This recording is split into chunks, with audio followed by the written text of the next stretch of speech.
လူအများစုကဘဝကခက်ခဲလို့ကြာရှုံးရတယ်လို့ထင်တတ်ကြတယ်တကယ်တော့ဘဝခရီးလမ်းကပင်ပန်းစေတာမဟုတ်ပဲဘေးနားမှာအထူရှောက်နေတဲ့သူတွေကြောင့်သာတင့်လို့ကြာရှုံးစေတာပါ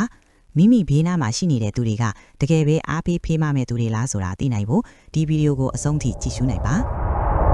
ပညာရှိခရီးသွားတစ်ယောက်ဟာလမ်းပေါ်မှာလူတွေနဲ့အတူလိုက်ပါလာတဲ့အဖော်လေးမျိုးကိုတတိပြုမိခဲ့ပါတယ်အစပိုင်းမှာတော့သူတို့ဟာတာမန်တငင်ချင်းတွေလိုပါပဲဒါပေမဲ့ခရီးလမ်းကြာလာတဲ့အခါမှာတော့သူတို့ရဲ့စရိုက်မှန်တွေကအထင်းတာပေါ်လာပါတော့တယ်ခရီးသွားပညာရှိဟာအမှန်တရားတစ်ခုကိုနားလည်သွားခဲ့ပါတယ်ဘဝမှာခရီးလမ်းကကြမ်းထမ်းလို့လူတွေရှုံးနေကြတာမဟုတ်ဘူး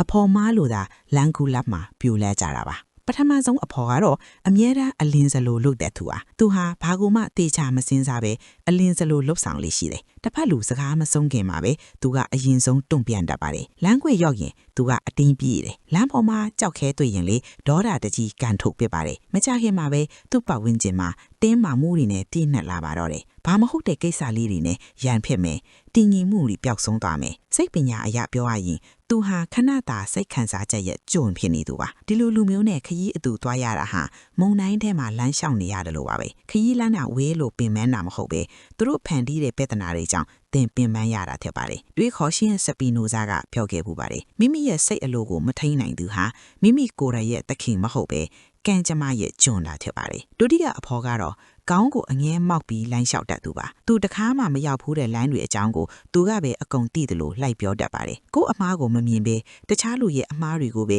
ထောက်ပြနေတတ်သူပါသူ့ရဲ့အကြံဉာဏ်တွေကိုဥပဒေတစ်ခုလိုလိုက်နာဖို့သူကမျှော်လင့်ထားပါတယ်ဒါပေမဲ့လမ်းမှာအခက်အခဲနဲ့ကြုံလာတဲ့အခါသူဟာအရင်ဆုံးနောက်ဆုတ်သွားပါတယ်အခြေအနေတွေပျက်စီးသွားတဲ့အခါမှာတော့တခြားလူကိုအပြစ်တင်ဖို့ပဲကြိုးစားပါတယ်ဒီနေရာမှာအန်ဒီရဲ့အရှိဆုံးကပညာမရှိတာမဟုတ်ပါဘူးအကုန်သိတယ်လို့ထင်နေတဲ့မာနကတာအန်ဒီရဲ့အရှိဆုံးဖြစ်ပါတယ်ဒီလိုလူနေဟာတင့်နဲ့အတူလမ်းလျှောက်နေတာမဟုတ်ပဲတင့်ကို6ထဲသွန်းပို့ဖို့ကြိုးစားနေတာပါဆိုကရေတီရဲ့နာမည်ကြီးစခွန်းရှိပါတယ်ငါသိတာတစ်ခုပဲရှိတယ်အဲ့ဒါကတော့ငါဘာမှမသိဘူးဆိုတာပါပဲတတိယအဖော်ကတော့တင့်နားမှာအမြဲကပ်နေတတ်သူပါသူကြတော့လေတန်းအေးနေနဲ့တခြားလူတွေရဲ့ကြာရှုံးမှုတွေအမားတွေကိုတခြားသူတွေထံလိုက်ပြောပြနေတတ်တယ်အစပိုင်းမှာတော့ဒါဟာလွှရချက်တွေကိုဝေမျှနေတာလို့ထင်ရပေမယ့်မကြခင်မှာပဲတင့်ပန်ဝင်းကျင်ကအေးဆက်သွားတာကိုခံစားရပါလိမ့်မယ်ဒါဟာတခြားလူရဲ့ဒုက္ခကိုကြည့်ပြီးပျော်ရွှင်တဲ့စိတ်အစိတ်အတောက်ပါပဲဒီစကားလုံးတွေဟာလေထဲမှာပျောက်ကွယ်မသွားပါဘူးတင့်ရဲ့မသိရှိထဲမှာသိမ့်စီခံထားရတာပါ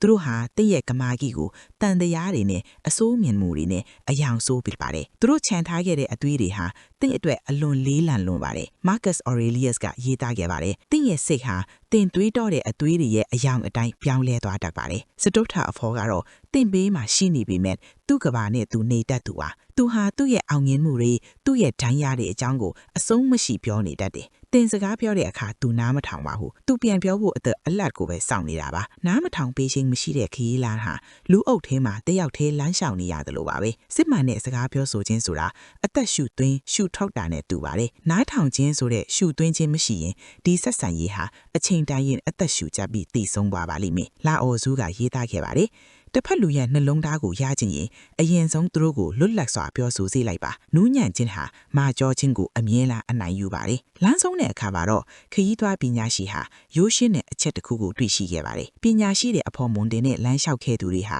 စိတ်အေးချမ်းစွာနဲ့လမ်းဆုံးကိုရောက်ခဲ့ကြပါလေဒါပေမဲ့အဖော်မားခဲ့သူတွေကတော့ပင်ပန်းနွမ်းနေပြီးတွေ့ဝေစွာနဲ့လမ်းဆုံးကိုရောက်ခဲ့ကြပါလေလမ်းကတော့အရင်အတိုင်းပါပဲအဖော်တွေကသာပြောင်းလဲသွားတာပါတင့်ဘဝခီးမှာလူများစွာရှိဖို့မလိုပါဘူးမှန်ကန်တဲ့လူအနည်းငယ်ရှိရင်ပဲလုံလောက်ပါလေဘာကြောင့်လဲဆိုတော့တင်ဘဲသူနဲ့အတူလမ်းလျှောက်တယ်လဲဆိုတာကတင်ဘဲနေရာမှာလမ်းဆုံးမလဲဆိုတာကိုဆုံးဖြတ်ပေးလို့ပါကျေးဇူးတင်ပါတယ်